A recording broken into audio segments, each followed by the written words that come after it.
This week on the Star Wars Universe podcast, we're talking about the Clone Wars Season 1, Episodes 15 through 18. We're talking about colonialism on a planet that is most definitely not Hoth. We're talking about a blue shadow virus and what happens when it gets loose. And we're talking about why do mad scientists always have to have bad German accents. All that coming right up, right after this ad that we have no control over.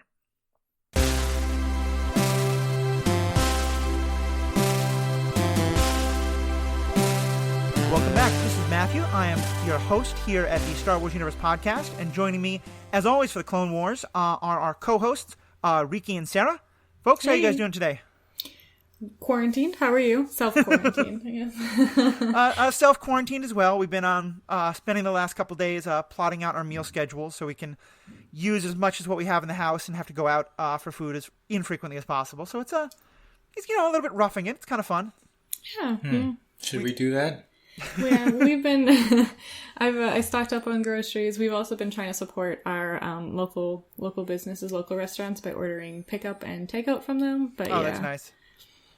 Yeah, before everything got bad, we ordered as much Chinese food as we possibly thought we could go through in a week, and had that for leftovers for a long time. That was real nice.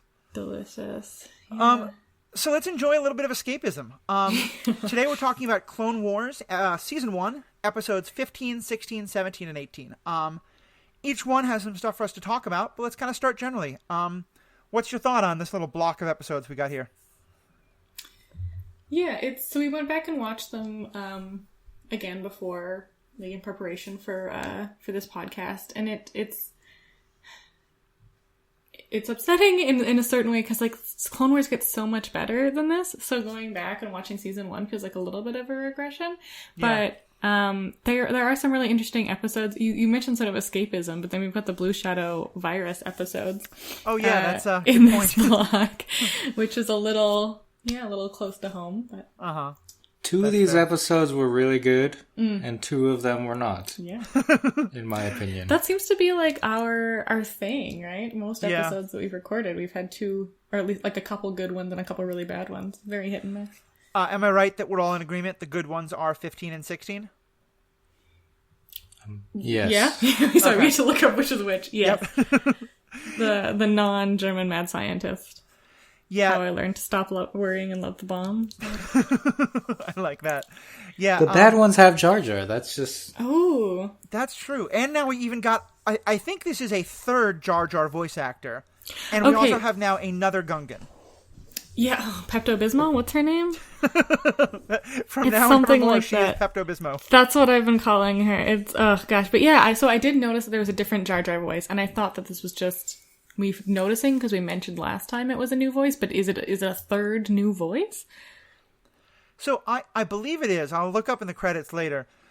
My question though is this because they're having trouble finding the voice for Jar Jar, or is it because no self-respecting actor wants to actually become tagged with the voice of Jar Jar for a multiple season TV show?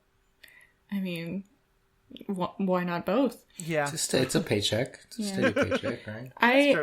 I found this voice the least offensive so far, in that it seems like each new actor, or at least this version, seems to be toning down the, just toning it down a little bit and making it sound more like a sort of realistic dialect instead of just blatant mocking. But yeah. Do you think these voice actors go to conventions and are advertised as the voice of Jar Jar Binks? I wonder about that. I mean, I know that certainly the person who was the voice of Ahsoka did that for a long time, and that's part of why when she appeared in Rise of the Sith, people went so crazy about it. And I believe the voice actors who played Anakin and Obi-Wan have done the same.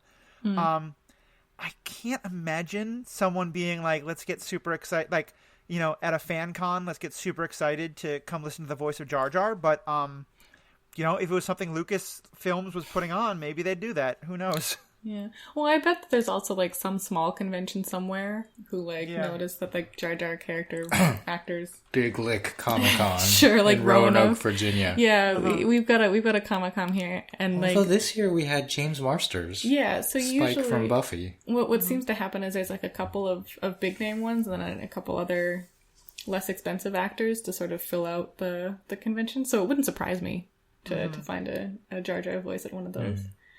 James Marsters is delightful, by the way. If you watch any of the DVD extras, the character Spike has a British accent. James is like very Southern. Yeah. I've watched him recently in the Marvel TV show Cloak and Dagger, in which he's an American dad, and it's an uneven show. It's not a Netflix show, but it is quite good in a lot of ways. Yeah, so I just did a quick Google search on Jar Jar Binks voice actor conferences, and there's stuff about one of the actors had some serious emotional problems that may have been traced to the way he was treated. That was the movie one, right? I recall seeing that. At conventions, he was just like harassed. I think it's just kind of maybe the general fan reaction. It doesn't really go into much of the details. Yeah.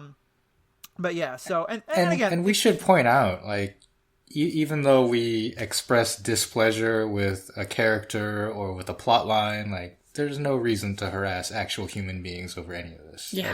That's just completely unconscionable. Agreed. Like, to me, if there's anyone to blame for Jar Jar Binks, it's the writing, not the actors. But even then, like, sending angry notes to a writer is just pointless. You know, to me, it's we just discuss it here and talk about, you know, have a more, instead of just like, oh my gosh, this person's terrible. It's okay. Well, what's wrong with his performance? Is it racist? Is it problematic? You know, and how do we improve it? So we are obviously the far more enlightened fans here. Yes, clearly. And now I'm going to tell you why I hate these episodes. Sounds good. Well, let's start with the episodes we like. So let's go first for episode 15, Trespass. And I'll read the summary. Arriving on the desolate ice world of Orto Plutona, Anakin and Obi-Wan investigate the disappearance of a clone security force stationed on a remote outpost. The Jedi, accompanied by Senator Rio Chichuri and Chairman Chu of the nearby moon of Pantora, soon discover their clone troopers were attacked by a tribe of furry natives known as the Tals. Fierce beast-riding warriors, the Tals are very territorial and only want to be left alone. The Jedi manage to negotiate peace with the Tal chieftain, Thisen, when greedy Chairman Cho breaks it by insisting that the planet and the Tals are under his power. The resulting conflict escalates into war between the clones and the Tals, with a Jedi in the middle. So, what do you like about this episode? There's a lot of really interesting, minutia, like details. So, I mean, you've got like Chairman Cho, who's just like flat out evil. Yeah. Which is, I guess, sort of been sort of the theme for Clone Wars. But then there's Chichuri, who either comes up in future episodes or we've seen in past episodes. It's blending together, and I'm sorry about that. But yeah, who's a young senator, about like the same age as Ahsoka. Yeah, why this universe seems to be very fixed on the idea that 13-year-old girls make wonderful planetary rulers, I'm not quite sure. But, you know, fair enough. Moving on. I mean, there are worse planetary rulers. I would well, this also brings or up... national rulers, mean, yes. You call it planetary, but they refer to Pantora as a moon, right? Yes. So it calls into question, like, this reminds me of, is Endor a planet or a moon? Right, like they call it the forest moon of Endor. Is it? Which is it? It's a moon. So I think that's interesting that Pantora is a moon, or like is billed as a moon, and that Orto Plutona is like the main planet, but they think it's abandoned. Yeah. Which is sort of interesting in this, like the Plutonans think that they've got. Sorry, Pantorans think that they've got rule over this moon because like they're closest to it, and sort of just a proximity thing. I think they make reference to the fact that there is some Jedi law. There is some Republic law that if you are the only what they define as a civilized system, a civilization, you're the only one that is sort of recognized in the area. Then you have dominion over any other, basically the rest of the star system. Which I thought was a really interesting thing to learn about the Republic, and part of what I think makes this episode so interesting is the way that we then explore the question of like, well, what counts as a civilization and what counts as who gets to rule what. It's a little heavy-handed as some of these Clone Wars shows happen to be, but I thought, the whole thing is really a very interesting commentary on colonialism and xenophobia and the way different races see each other when they think of themselves as more evolved. Sure, this is classic white man's burden from history. That's the a great way point. when Europeans spread out across the world, they encountered other civilizations and other peoples, but deemed them uncivilized savages and said it's our responsibility to bring them civilization, Christianity, etc., and didn't really respect the local customs and beliefs. I know we talk a lot on this show about the way different races are coded based on their accents. Did you guys also pick up an Australian or New Zealand, like some kind of Australand accent from the Pantorans? So we were talking about that. I said South African. Oh, interesting. Okay. But yeah, it seems like I think the senator definitely was. Yeah. But it seems like it's, again, I doubt that it's the actor's natural accent and it's just kind of a made-up accent. And either one of those cultures are ones that had very bad experiences of they're both white colonies with horribly treated Aboriginal or Native populations. So yeah, that would sort of fit. Yeah, yeah, and I think it's interesting too, especially broadening this out to like the world of Star Wars. Like the Talls they're like furry, animal-like species. Right. And I mean, like they're bipedal. And they like have houses and use tools and all that stuff. And have a language. Yeah. But they're still spoken language. What we would think of as like an animal. So it's interesting to see that, like, that's what the chairman is clearly trying to push. Like, this isn't a civilization. This is just animals. These are just beasts. Right. They're kind of ice Wookiees. Yeah. In a sense where They have all of these humanoid characteristics, but the fact that they are so hairy puts them a step, I guess, below the hairless humanoid peoples. Yeah, I definitely was wondering, like, could we imagine a story like this happening with some other more advanced planet that was near Kashyyyk, and seeing the Wookiees in a similar way. I do think that my understanding is that there's two reasons why they see them. One is most definitely this, they're not real humans. They're not real people the way we see it. But also that, the Pantorans are a spacefaring society, and the Talls are, I guess, living in basically like a Stone Age kind of place of cultural evolution. And so I think that's also a lot of it, is there's a huge amount of the racism and speciesism, as well as a lot of, I guess you kind of call it like, elitism, or like, our society is more advanced, and so therefore we have the right to rule yours, which is certainly a huge part of the colonial response of finding the natives and seeing them as lesser than, because they didn't have the same sort of technological advances.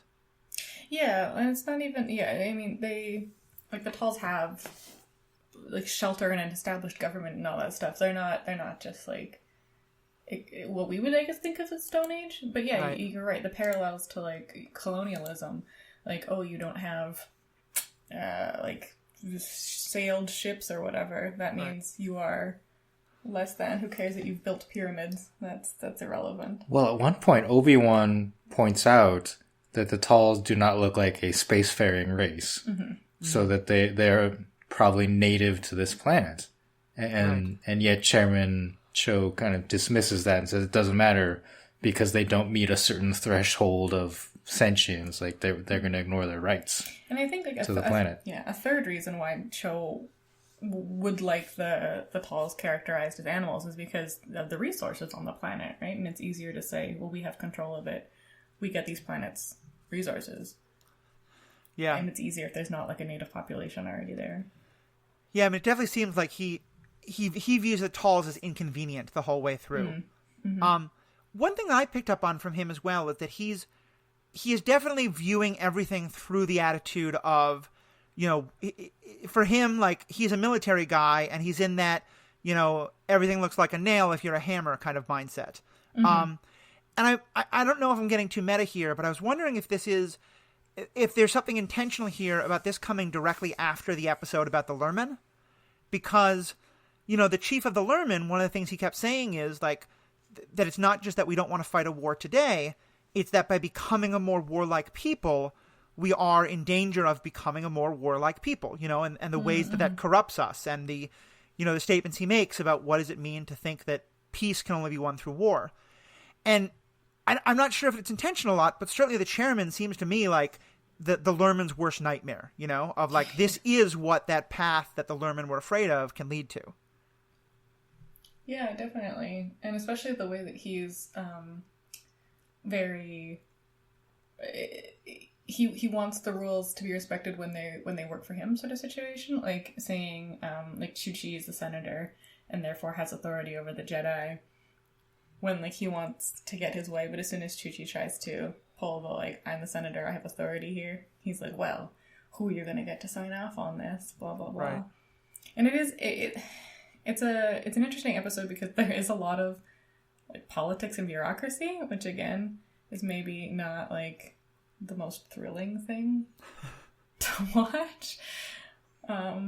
Yeah, like there's a part where she... It is to me. Yeah, I was going to say, like, I'm a total nerd for that, but we're possibly in the minority of fans. Sure, well, especially like, considering the audience, right? Like, is there anything kids love more than bureaucracy and political procedure?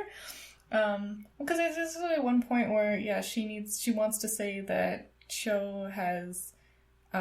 like overstepped his bounds to declare war on the Talls, and she needs like a signature from a different dignitary to be able to pass this resolution to like strip him of his wartime powers or something like that. And it's just like glazing over a little bit as that part was happening.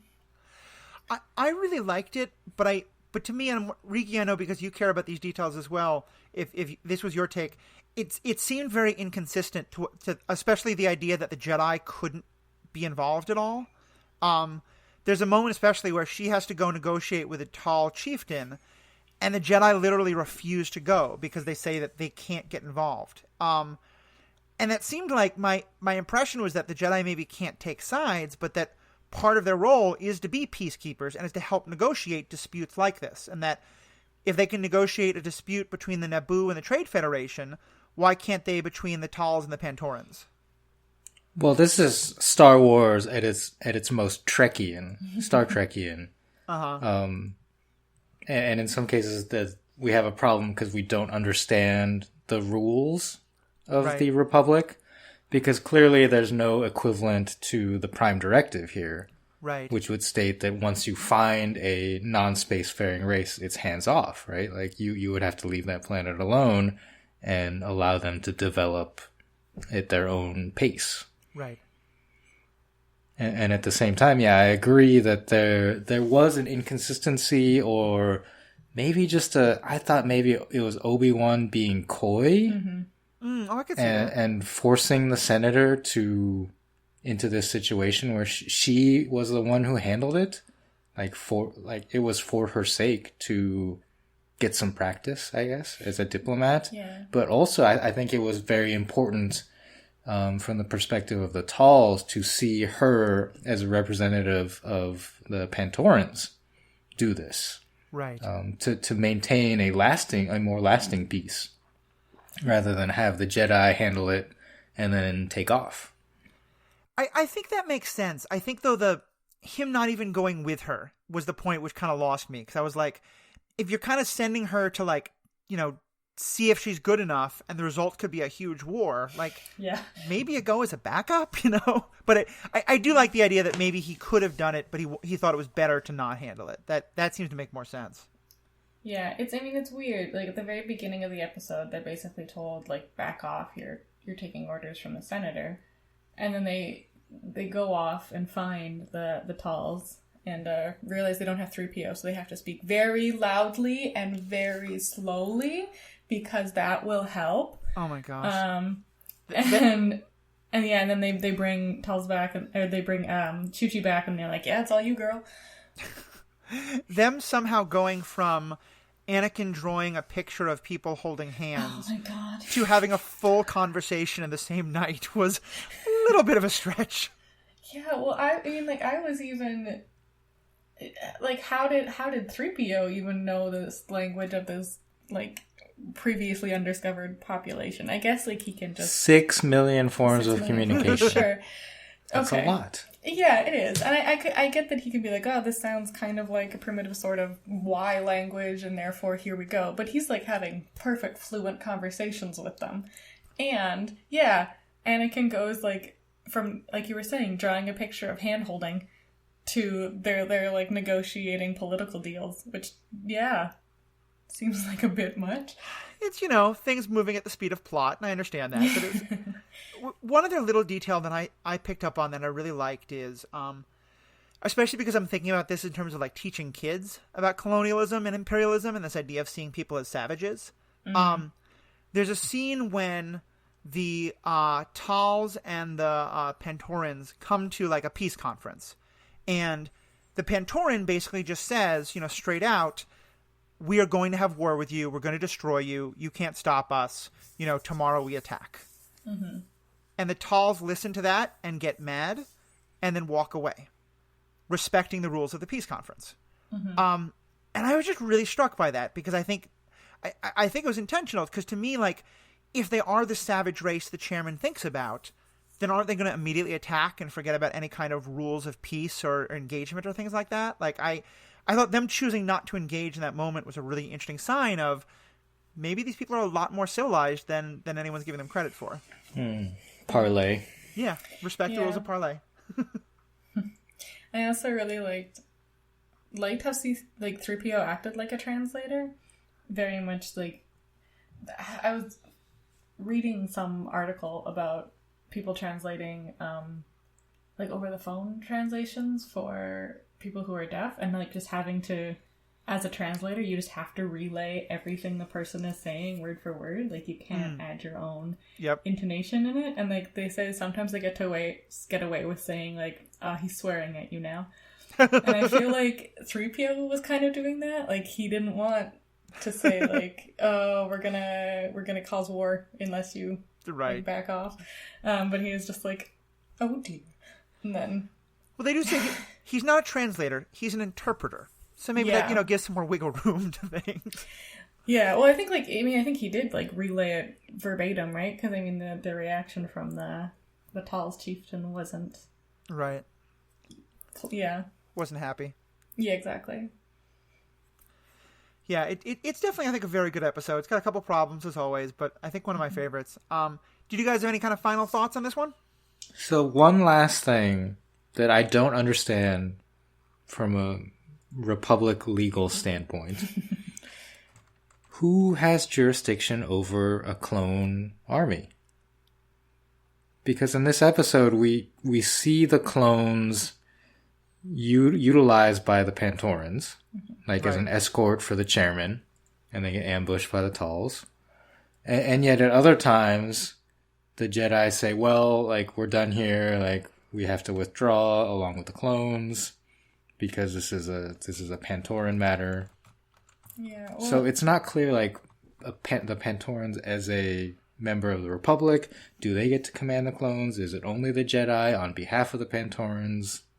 Who knows? Yeah, it's weird. So there are points where the chairman was giving direct orders to Rex, and Rex is just like, nah. Mm-hmm. But it seems like the Jedi have authority over the clones, but the Senate has authority over the Jedi. So, like, by some circular way, like, the chairman would be able to. Yeah, and like, order the Jedi or order the clones around. There's a way for me to headcanon this to say that all of this was thrown together so quickly because they just had no existing bureaucracy for a military like this, that the show demonstrating that it's confused and murky and no one quite knows what's going on is intentional. I'm not sure I can give them quite that much credit, but it would be great if that's kind of the definition I like to go with. Yeah, that's generous. Mm-hmm. Yeah. My favorite thing about this episode are the Tals as a people, because they're from A New Hope. We go all the way back to seeing a Tal's Muftak, who is one of the few named characters in the cantina scene. Oh, that's right. That's why they look so familiar. Everyone is named.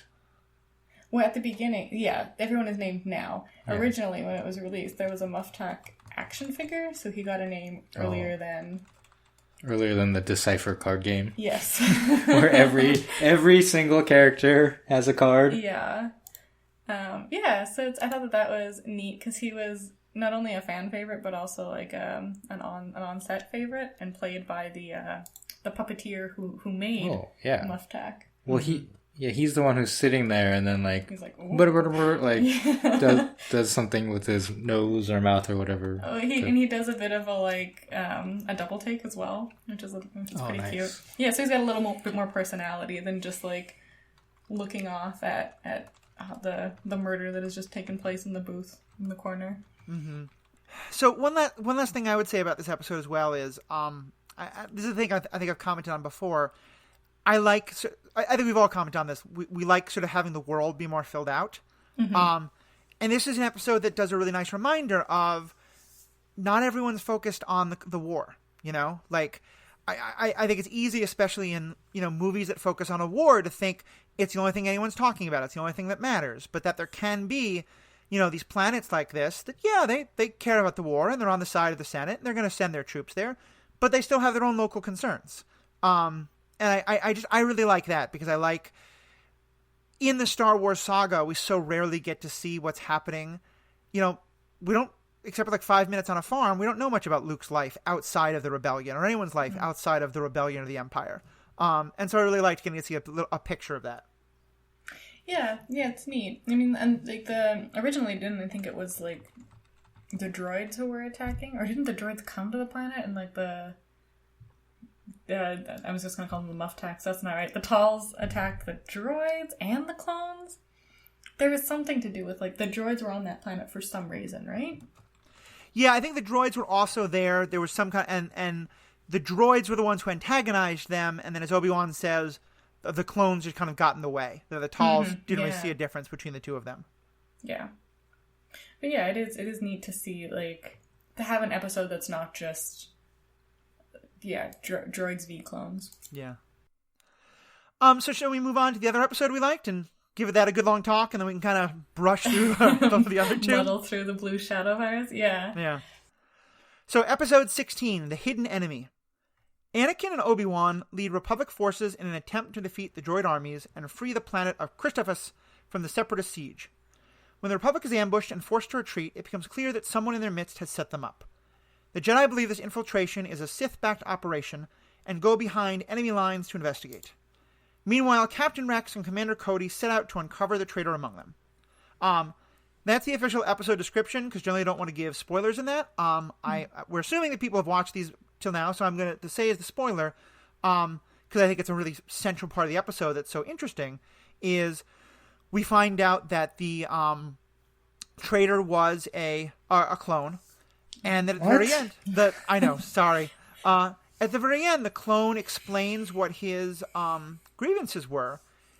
And they actually sound fairly legitimate, because what his grievances is that they're all slaves of the Jedi. And that as clones, they have no choice and they have to fight in this war.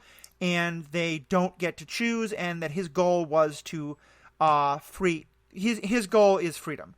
How he gets that goal for clones by helping to kill clones is a little bit unsure, but that's, you know, in classic villain who might have a point but is still kind of crazy, or the bad word to use, not fully there, is a pretty much part of the trope. So flawed logic. Yeah, what'd you guys think of this episode? Yeah, maybe it's a fun little whodunit. We learned pretty quickly that it's one of the clones who's the spy, because there's like a communication line left open, and you see one of the clones running down a hallway, but because they're all clones, there's no way to tell which clone it is exactly, which I think is an interesting like clones-only version of the whodunit, that you actually get to see somebody run away, but have no idea, no way of identifying who Clue, it is. but with all clones. Clue, but with all clones. Clones. Clones, yeah, delightful. I like it. And it's neat seeing them like interrogate the clones. Their barracks. Yeah. There were did you look at the background? No. There were a lot of like sexy lady posters up on the walls. Oh man. I mean, that feels very like wartime, like paint a lady on your bomb sort of situation. It was weird though. Because like, have they even seen? I mean, like, there's like female Jedi and all that stuff, but why are they? Yeah, it's weird. This is like a very made up culture. Why is this like weird objectification? Yeah, I will say in the books, which again are not canon but are still kind of canon, particularly the clone books, the Jedi Commando books, they do establish that the clones have normal biological urges in terms of reproduction. They just start off with a perspective of they're never going to be able to do anything with those, but that they still have those kind of appreciations and things like that, and that there are actually specific clones who do wind up, and this actually is something that's in the show as well, having romantic and sexual relationships. Because I think there's an episode where a clone has a child, but I don't remember that, and so we'll get to that in time. But yeah, certainly it's established. But for me, it was also like, this is a kids show. And I think kids shows have changed a lot. You know, the days of the Smurfs that I grew up with are not here anymore, and kids television has advanced quite a bit. But it definitely threw me as well, Riki, just because I was like, this is not what I was expecting from a kids show.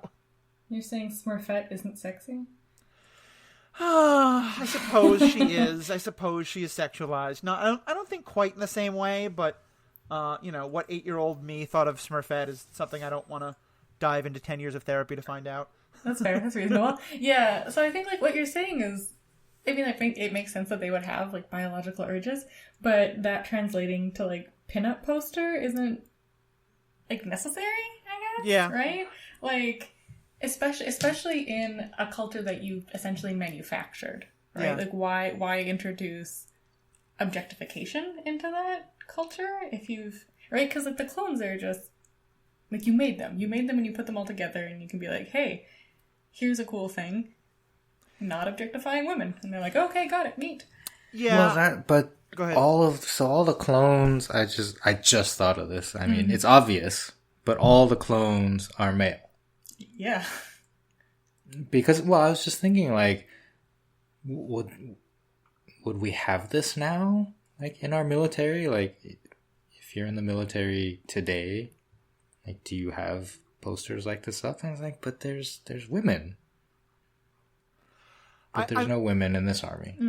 My understanding is, like, when people talk about the sexual harassment that women go through in the military, exposure to posters like that is a low-level form of it compared to the others, but is definitely something that's pretty prevalent. And that I think official rules might be that they shouldn't have them, but that it is very loosely enforced. Yeah. Yeah, and I mean, like, it's clearly harkening back to, like, World War I and II, where, again, the military was all men. Mm-hmm. And those sorts of, like, posters were there for, like, morale, right? Right. And they do establish that the Jedi helped train the clones, but also, some former Mandalorians and other kind of mercenary types help to train the clones. And I can see those kind of things being passed on. But you're right. It is an interesting choice by the writers to say, let's put that detail into this. Yeah, well, it seems like they have these little markers of World War I/II history. Like we talked before about the narrator at the beginning and sort of the dateline announcements. Yeah. But yeah, it's I don't know. I looked up pictures of the posters and it's not as bad as I was thinking in my brain, but it's still not amazing. Right. So what makes you guys like this episode so much? Other than the Clunes aspect? I think this is the most we've gotten from Rex and Cody, right? Yeah. And in particular, we get them together and not involved with Jedi. I guess there was Rookies where they went to the planet with the other clones. Mm-hmm. But I just really enjoyed the interplay between those two characters and the way they handled this situation and figured it out. Yeah. Without the help of Jedi. Yeah, it was nice seeing a much more internalized story that did, because, I mean, the Jedi can just read minds and figure out who it is. And this I think, is a much more... It shows a lot more, like, what's the inner life of the clones like when the Jedi aren't around. What? Sorry, I didn't think of that until just now. The Jedi can just read minds. Why don't they just go in there and figure it out? Like, sorry. Yeah, but I did like the sort of the detective Knives Out-y kind of aspect of it. I really liked the ending scene where Rex and Cody have this like nonverbal communication of like, okay, we know he's up in his name starts with an S and I forget Slick. it already. I think Slick. Yeah. Yeah, that sounds right. He's like up in the air vent, but they continue to have like a very natural conversation of like, okay, he's clearly gone for the exits. All right, I'm gonna go. And like Cody puts his blaster down on the table and walks away, and like they do this elaborate setup without actually saying anything to each other. So I think it's cool to watch in a fun little like, oh, you're gonna set him up sort of sense, and also just as a character building between Rex and Cody and seeing how close their relationship is. Yeah. I don't know, Counselor Troy. Why can't you tell us who's lying? Yeah, I mean, it's pretty common once you introduce something like mind reading that would erase, 50% of plots, that you have to just constantly either ignore it or psychobabble why it can't work. Yeah. This is another one of those races who I can't read their emotions. Yep. So many of them. One more planet where a simple teleporter won't get us out of trouble. So, for me, the heart and soul of the episode is everything we talked about, sort of the life of the clones, but especially getting to, the clone traitor who, what did you guys think of his justification and what he says about like feeling like he's a slave and that the Jedis are slave masters and all of that? It's true. All of it. Oh my gosh. I agree with what he says, but I also agree with, either Rex or Cody. I forget which one, the person who confronts him about it and is like, yeah, sure. But you didn't have to like risk all of our lives for your freedom. Like, you could have just used your words instead. Yeah. So it's like that flawed logic thing we were talking about. Like, it reminded me a lot of Black Panther. Yeah, I was gonna say Black Lightning because that just came on Netflix, but that's not it. Black Panther.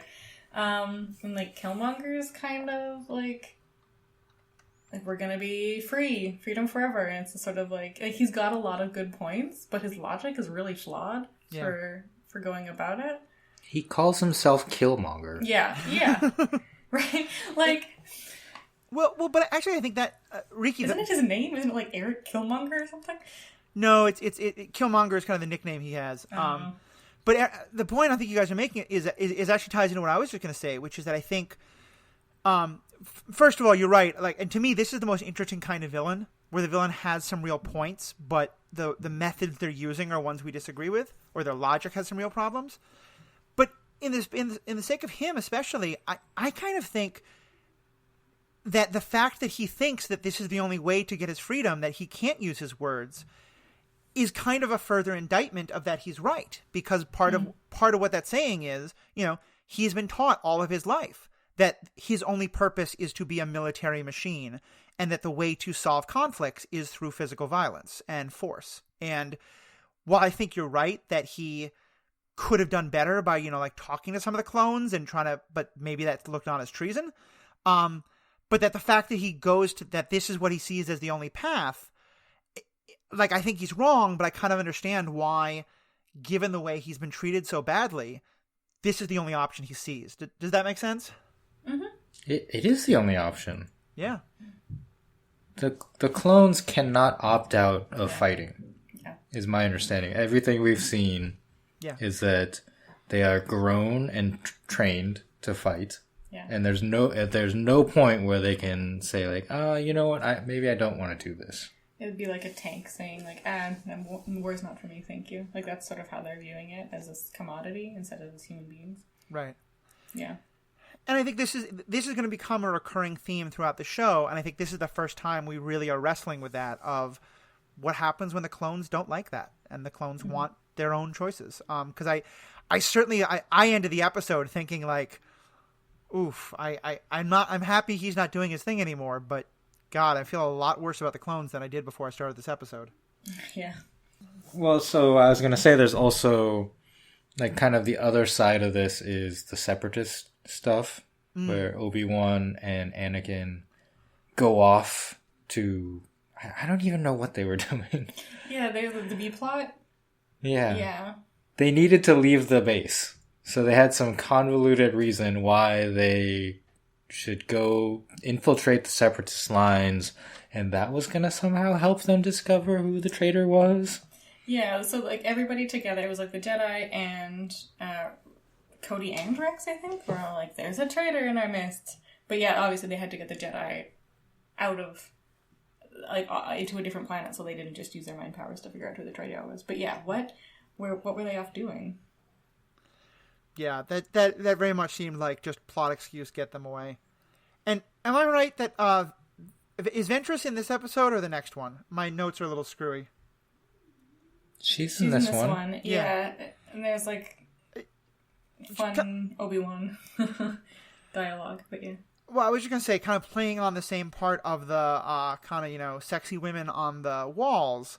Mm. She is very vampy and like lady seductress for a kid's show. And again, maybe I'm sounding like a prude here with what I keep saying about a kid's show, but it... the children. Yeah, it just, like, I don't think, like, even an adult thing, I'd be sort of like, really? Do we have to have a female character who relies that heavy on her sexuality as her weapon without, like, any other female characters to balance that out? Yeah. But especially in this setting, it just feels so inappropriate. Just out of tune with everything else. Yeah, it's really weird. Like, I like Ventress a lot, but I think, like, we've talked about it before, how she's very, like, femme fatale-y. Yeah. And, like, yeah, using, like, forced choking men towards her and then, like, kissing them before stabbing them. Which is, like, kind of badass, but it would be better if there were, like you said, more women to balance this out. And Clone Wars, I think, does a good job of bringing us more female characters, like, not just with Ahsoka, but, like, a lot of the sort of one-off characters who we meet are women in leadership positions, which is nice. But yeah, having Ventress show up in like the B plot is also just kind of like weird. Yeah, it felt a little like just remember that she's still around and that's still a thing. And you're right. I mean, I love her as a character, and she becomes one of my favorites in later seasons. It was just something I wanted to comment on. Well, so Matthew, correct me if I'm wrong, but this episode leads into the movie. Is that right? We haven't watched the movie, the Clone Wars no, movie. I believe the movie is set before any of these happen, but I could be wrong on that. Well, because at the end of the episode, they're like, and now like a whole bunch of fighting is about to happen. Yeah. And then it moves to a completely different thing. So I thought like this is where they wedge in the movie. No, in actuality, like the movie is mostly not about the Clone Wars. The plot, the main plot of the movie is that the child of one of the Hutts has been kidnapped by other raiders, and basically it's a race between whether the Separatists or the Republic will save them first, so that you know the Hutts and a lot of the scoundrels will come in on the side of that. I saw the movie 15 years ago and I hated it, so I'm quite possibly butchering quite a lot of the details, but it's not all about like big pitched battles between the Separatists and the Republic. There's much more of that in the show than the movie. That's confusing. Is the Hutt kid the purple like southern accent Hutt? I think so. I mean, certainly what I remember is it like that it was hard to watch it and then and then go back and watch Jabba and see him with any of the menace and sort of, you know, just immense power that he has the first time you watch Return of the Jedi. It's part of why I didn't like it so much. Is it of all the races I don't want to see as cute and ridiculous and laughable, the Hutts are probably the top of that list.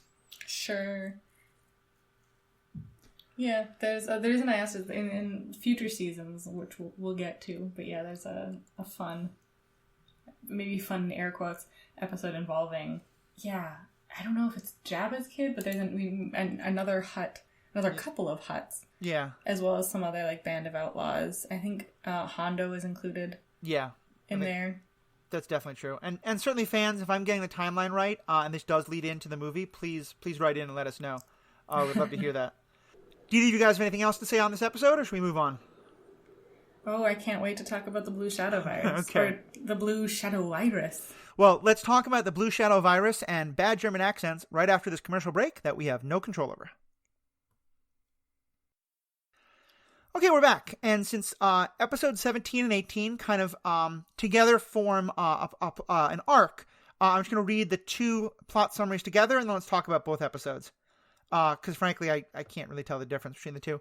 So it starts with the Republic discovers a separatist bioweapon lab hidden on the planet of Naboo.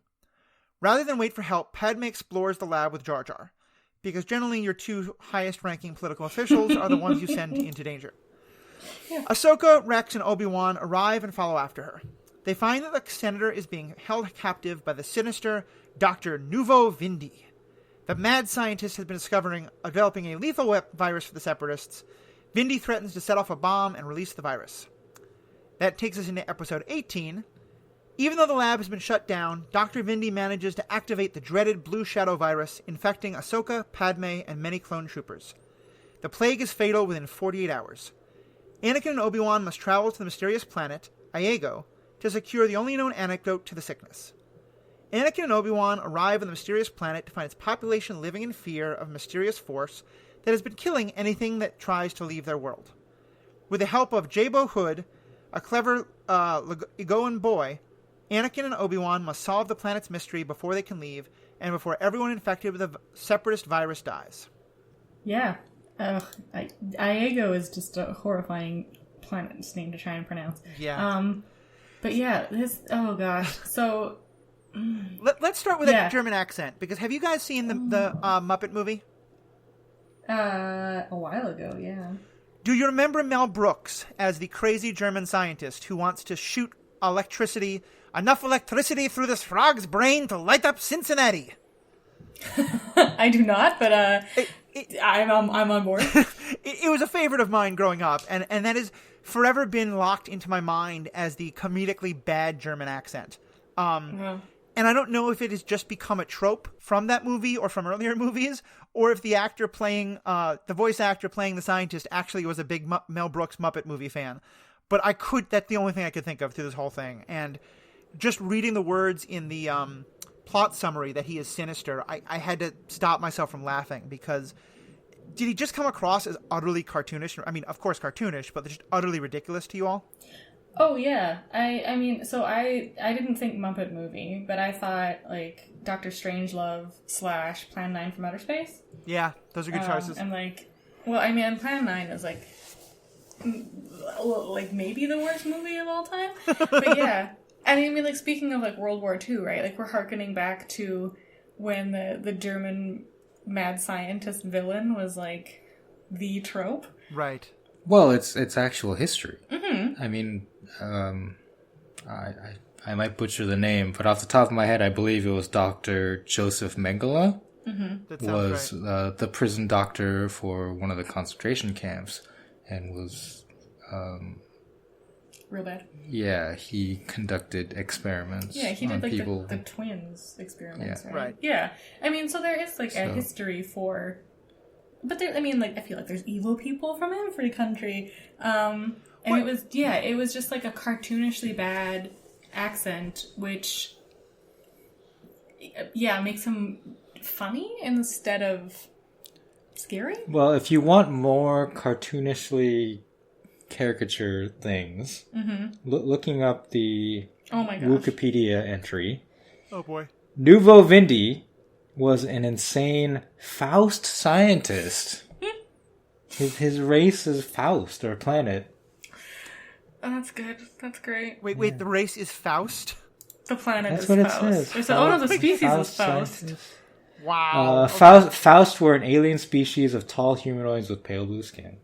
Dr. Vindi. Okay. They don't know they're called... Go ahead. Their home world was the planet Adana, apparently. And I don't understand why we have different home world and different race names. Yeah, well, I mean, like, I guess there's humans from Earth. Like, we're the start of the different. Yeah, but once you get into a lot of, like, spacefaring science fiction, humans go by Terran, yeah. Right. Vulcans are from Vulcan, and... Yeah. But in this world, it's not. Wookiees are from Kashyyyk, and, all of this. Yeah. I guess for me, the thing is, like, you're right, there have absolutely been actual real-life, plague doctors and people who used, biological warfare or studied this. It's when it goes from him being, like, a devotee of the separatist cause who wants to create the best weapon of war him having this like maniacal love affair with like he just loves the virus, and he thinks the virus is the greatest thing in the world, and that to die of the virus even would be kind of cool. And that's the point where it just feels like such a bad sci-fi movie cliche. It goes off the rails. Well, he has like an actual maniacal laugh, yes, which is ridiculous. But it reminded me, pardon me, but it reminded me a lot of an episode of Star Trek Next Gen, where like Dr. Crusher is obsessed with this. I think it's a computer virus that it like could be a biological life form, and therefore we can't kill it. And like Dr. Vindy's whole thing is like, how dare people eradicate this virus? It is a living creature. I'm gonna bring it back, and then also murder everyone. Yeah. And yeah, it's interesting, and it also seems like the exact opposite of the first episode we discussed tonight, Trespass, where like you have a virus which is technically alive, but like very clearly not an intelligent life form. So there's like no cause here to be like, oh yeah, we got to save the virus. Yeah, I think that makes a lot of sense. It seems like after all of the nuance and like subtlety of the first two episodes, all that's gone out the window here. Yeah, now it's just like crazy guy with like maniacal laugh wants to set off the bomb. And we also get another Gungan, which is just what we needed. Yeah, that was not great. I did like, we were talking actually before about the range of female characters in this. I feel like we're now starting to get Padme more developed as a character instead of just the woman who thinks I hate sand is a good romantic line. Like, sorry, I have to keep going there.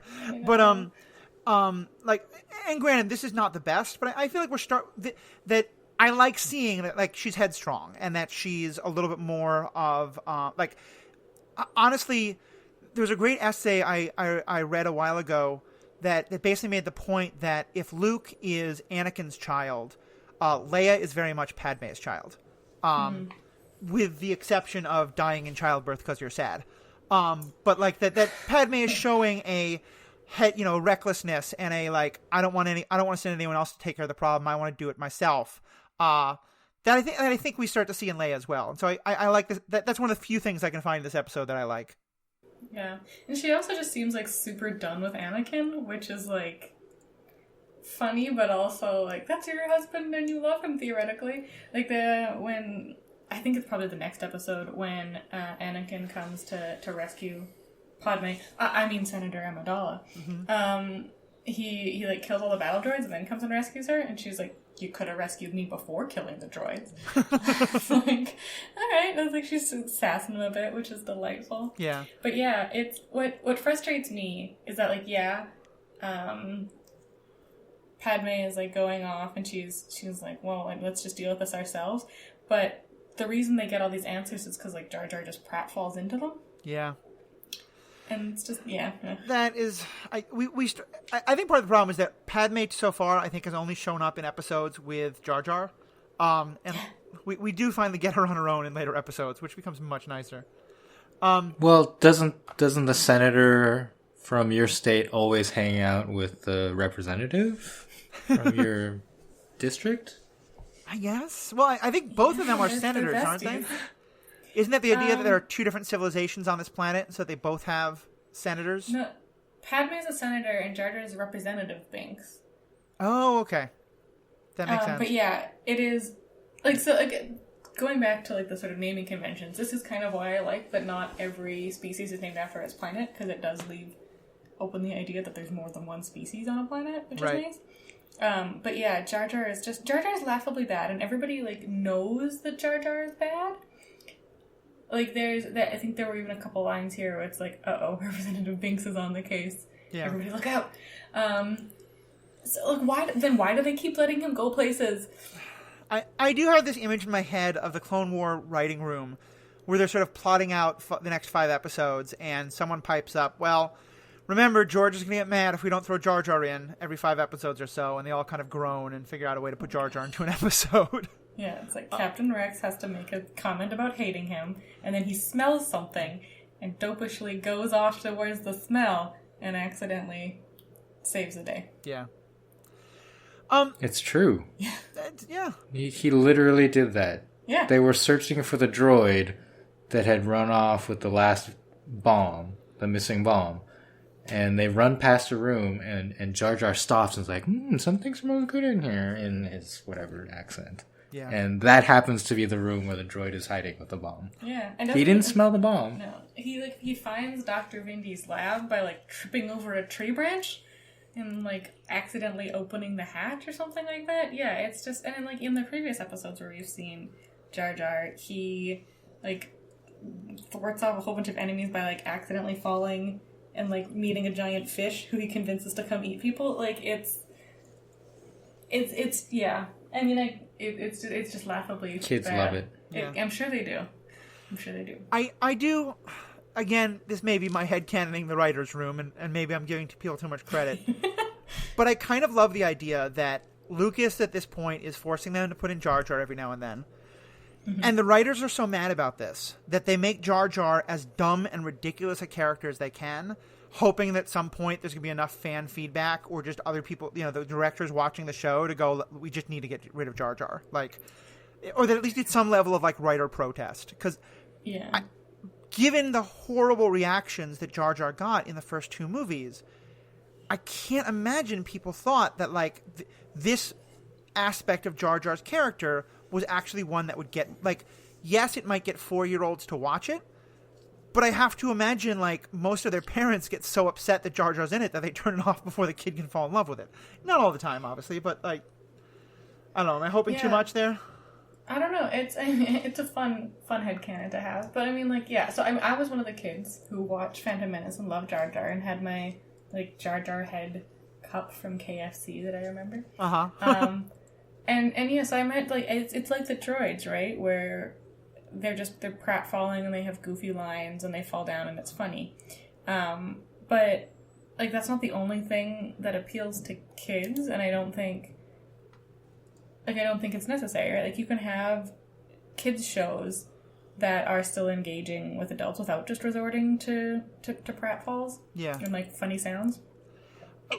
And we seem to we're getting less and less of the, like, Roger, dopey droids. Yeah. But we still get thrown a Jar Jar every once in a while, which is...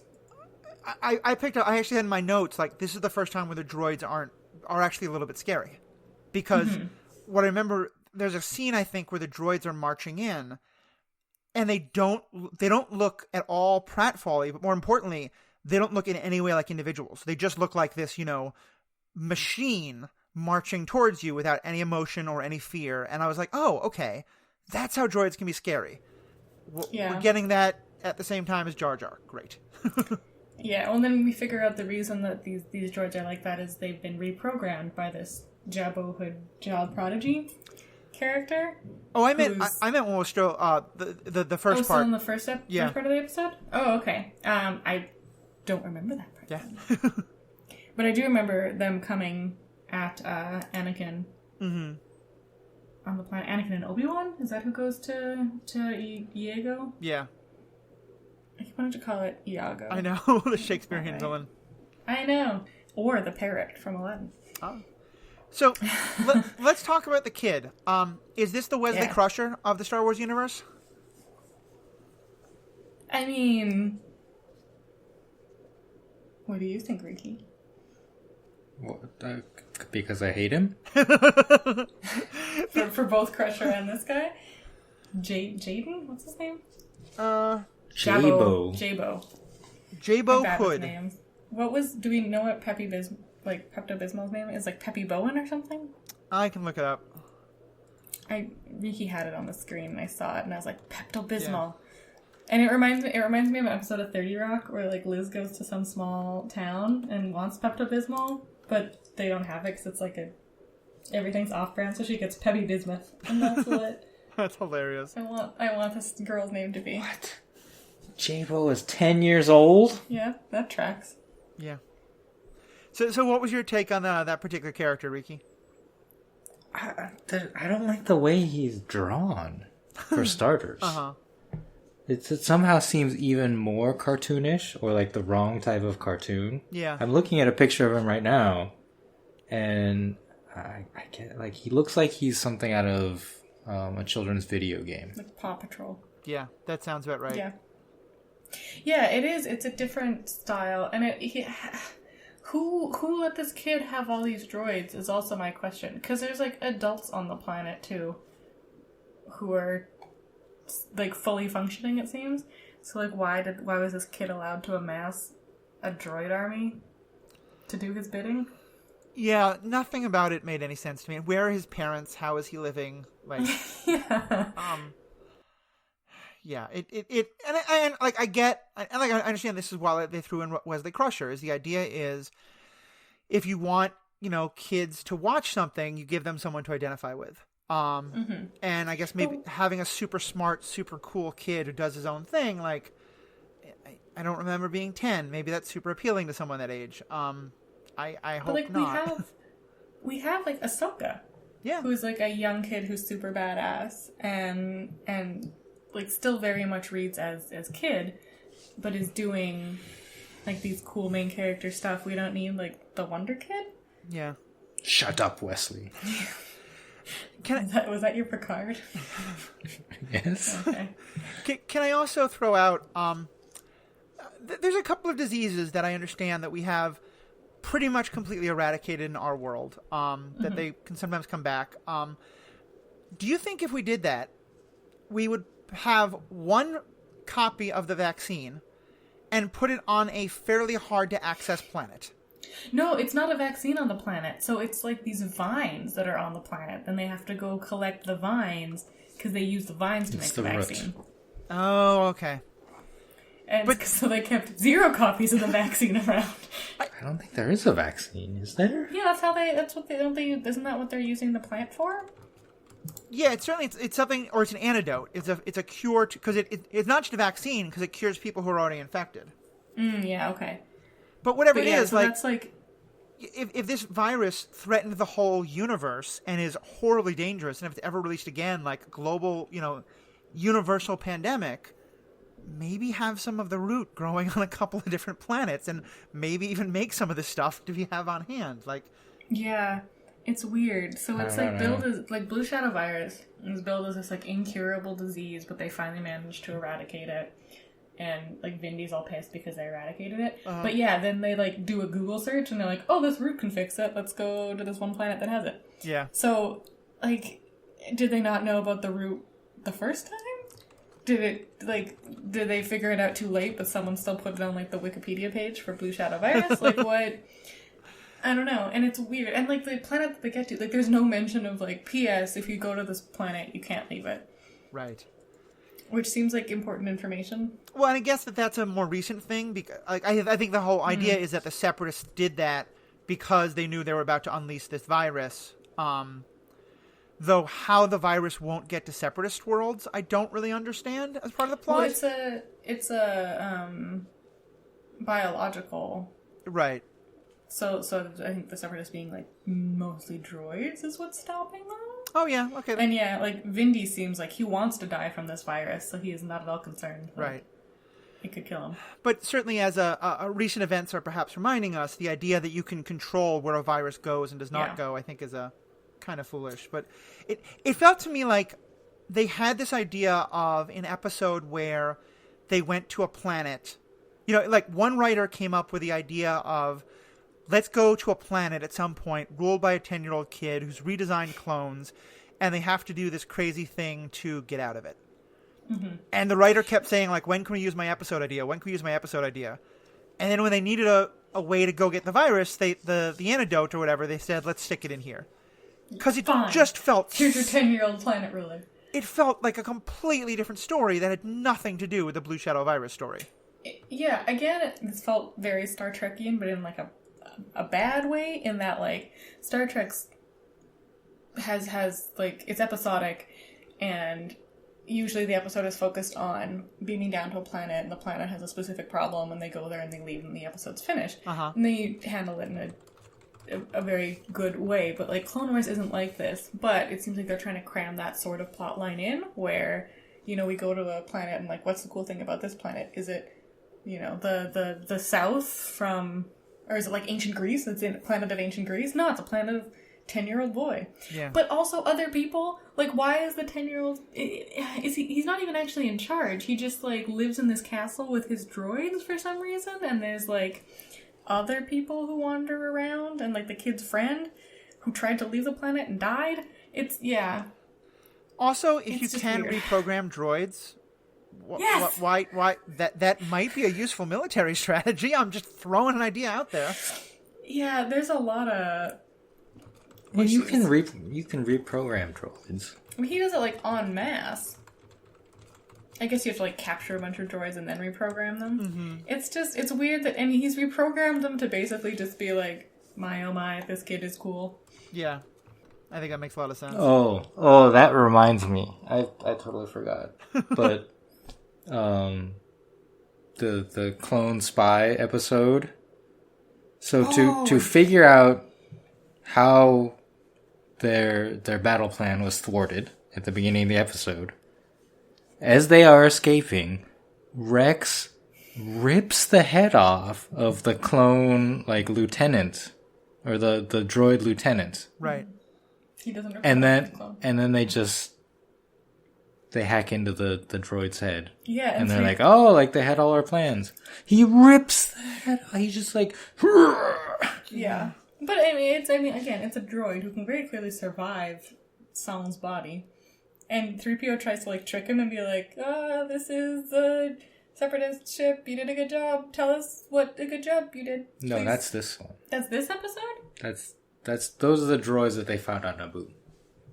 I am so confused. Yeah. There's a lot of droid decapitation, as it turns out, in this set. Okay.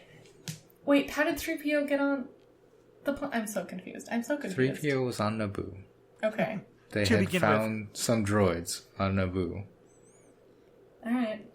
And then they did a droid lobotomy. Yes. And made it so his eyes or his visual sensors didn't work.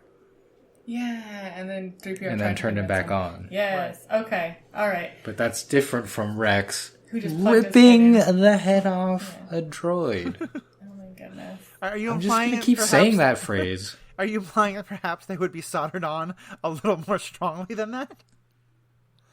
I'm implying that I find it impossible that any normal strength human could do that to a droid. Mm-hmm. Yeah. Yeah. Yeah. I recall that they had the head, because it's not one of the battle droids' heads. It's like the saucer disc Right. droid. The tactical Yeah. droids. Tactical droid. Yeah, sorry. The saucer disc droid wasn't the technically correct name. I can't even rip the head off of, like, a teddy bear. Okay, I got concerned there. I think you could if you Let tried hard alone a enough. droid. We're not going to made out discuss of metal. how many different things our co-host has attempted to rip the head off of. So let's just move along. Reasonable. But yeah, it's I mean, I don't know. The clones have done some badass things. The clones, I think, are supposed to be stronger than your average human, but it certainly felt like if that's a legitimate strategy, then, you know, maybe a strong breeze could be a much better weapon to use in these instances. Yeah, or just like get ripping some droid heads off. Like Yeah. why Why blasters? shoot him? Yeah. That's fair. All right, are we ready to move on to our fortune cookie experiments, or is there any last comments people have about these episodes? Mostly just like the Blue Shadow Virus episodes are real bad. Yeah. Real bad. Also, why is episode 18 called Defenders of Peace? That makes... No, I think Where? I didn't change it on my notes because the... Oh, that was the previous one. Okay, sorry. Never mind. Complaint withdrawn. Yep, I will actually look that up quickly while we move to... Yeah, Riki, are you ready to give us the results from last week, from last episode? Yeah, Defenders Yes. of Peace was the learning. Okay, so how many did we do? We did 4 episodes, 15 through We did. 18. What? We did 14 through... I'm sorry, we did... let's see. Wait, how many did we do last time? 11 through 14. Oh, Okay, sorry. so Dooku captured. Dooku captured.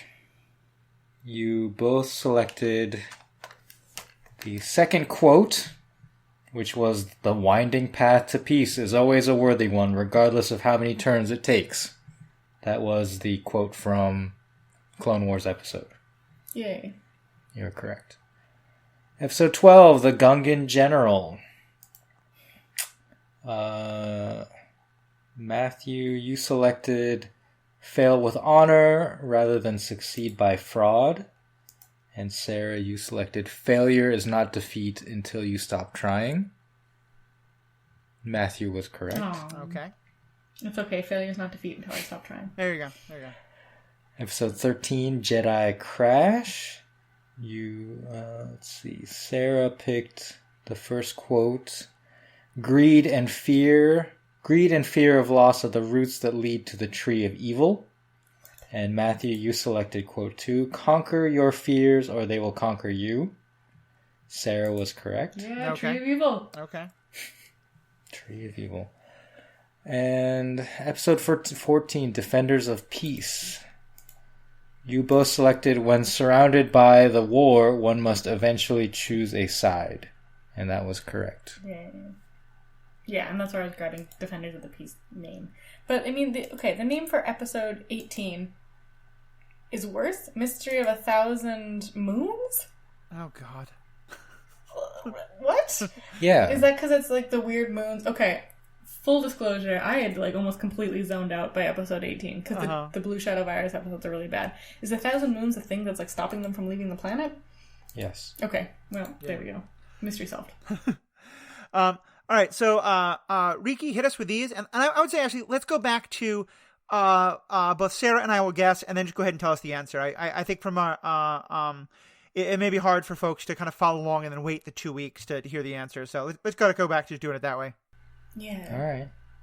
Episode 15, Trespass. Keyword that I selected was diminish. The first quote is, arrogance diminishes wisdom. That's it. Mm-hmm. Quote number 2, true wisdom is found in happiness. Okay, so true wisdom is found in happiness sounds very fortune cookie-y, and I can see why you picked it, because it seems like it applies to this episode, but I think it's number 1. Yeah, I'm going to agree it's number 1. That is correct.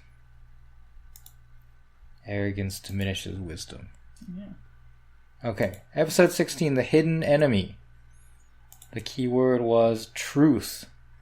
Quote number 1. What the heck? Terrible quote. I don't think that's a fortune cookie. Truth is an unpopular subject because it is unquestionably correct. What? Quote number 2.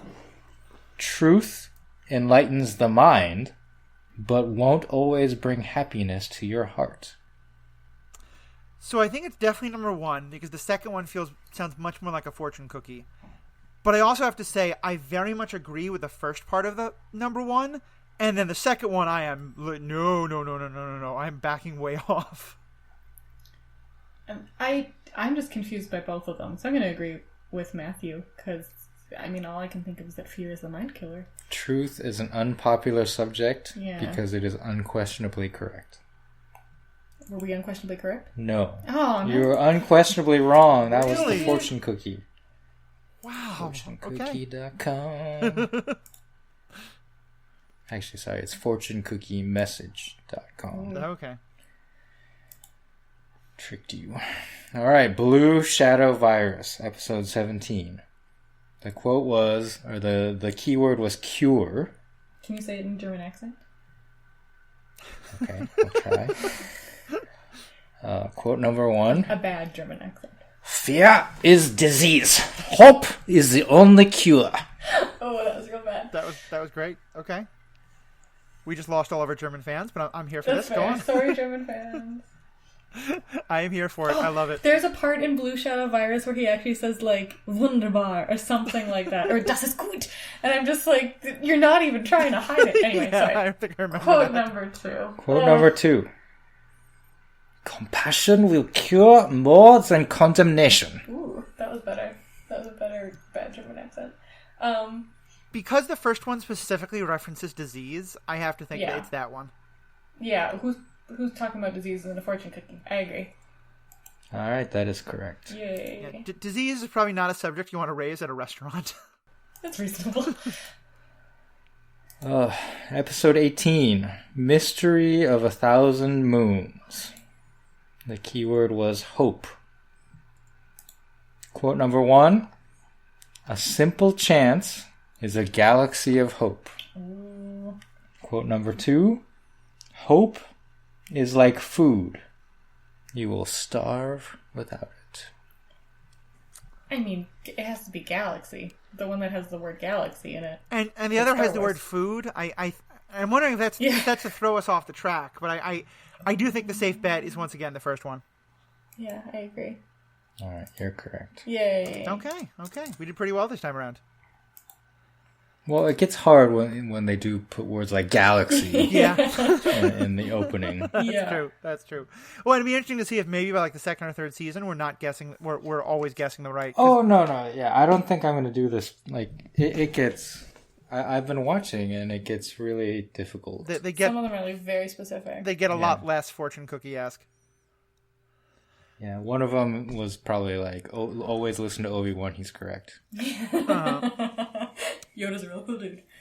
Well, guys, thank you so much for being part of this. And to all our fans, thank you. As always, me and Riki and Sarah do this because we love talking about it with each other, but we'd love to hear from you all as well. So you can find us on Facebook, Twitter, or at Gmail, all at at Star Wars Universe Podcast. Quit plugging your other podcast. I know.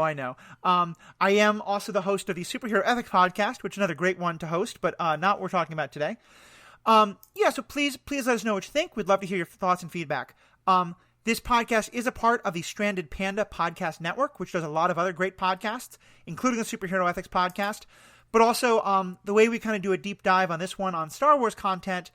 On there, you can find similar things about Star Trek, the Marvel Universe, the DC Universe, the Watchmen television show, the Orville, which I'm on and I think is the best Star Trek show that we've had in a while, though possibly Picard just surpassing it, as well as a lot of other great stuff. And while we record this is going to happen tomorrow, but by the time this goes live, it'll probably have already been going on for about a week or so. But starting on Monday, March 23rd, since we are both stuck at home in quarantine land, and we figure a lot of the rest of you are too, Matt Carroll, and the founder of the MCU cast, and myself will be starting a watch and podcast of the TV show Altered Carbon. So every day we're going to watch an episode and record an episode about it, and then record our own podcast episode about it. But what we're going to do is we're going to watch it every day at 11 a.m. Central Time, with the idea of anybody who wants to, we're going to live stream our conversation during the episode. And if you really want to go deep into it, if you are a member of the Patreon of any of the Stranded Panda podcast networks, if you're a part of any of their Patreons, then you will get access to a Netflix party we're doing, where you'll actually get to be watching at the exact same moment we are, pause when we pause, keep playing when we keep playing, and be in a chat room and be able to throw your own comments that we'll discuss on air. So to do that, all you have to do is become a Patreon. Just give anything is less, $1 an episode, or any if they'll let you. Even lower is fine. We don't have one yet for the Star Wars Universe podcast, but we do for the Superhero Ethics podcast. That will get you in, as well as any of the other Stranded Panda networks. If you're already a Patreon of them or want to become one, that will also get you into the Netflix party. All that information will be on the show notes and on the Facebook pages of both Star Wars Universe podcast and the Superhero Ethics podcast. So with that, thank you all so much for being a part of this. Riki and Sarah, thank you guys again. Have a great day. Thank you. Wash your hands.